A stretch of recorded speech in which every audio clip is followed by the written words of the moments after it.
கொஸ்கம சாலாவ ராணுவ முகாமில் தீ பரவியமையினால் அந்த பகுதியிலிருந்து வெளியேறியவர்களின் வீடுகளில் கொள்ளைச் சம்பவங்கள் இடம்பெற்றமை தொடர்பில் 28 முறைப்பாடுகள் பதிவாகியுள்ளன.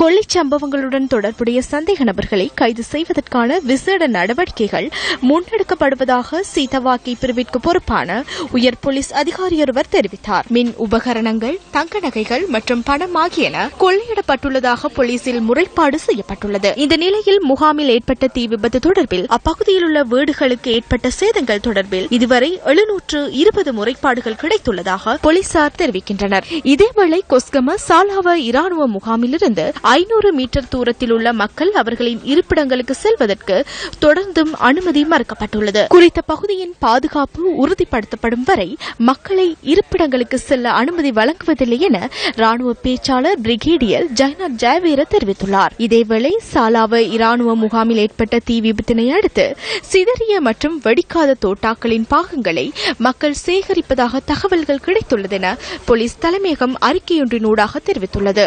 இவ்வாறான பாகங்களை தொடுவதில் இருந்து விலகி இருக்குமாறு மக்களிடம் போலீஸ் தலைமையகம் தெரிவித்துள்ளது. வெடிப்பொருட்களின் பாகங்கள் காணப்படுமாயின் அதனை செயலிழக்கச் செய்வதற்கு போலீஸ் விசேட அதிரடி படையினருக்கு அறிவிக்குமாறு போலீஸ் அறிக்கையில் கூறப்பட்டுள்ளது.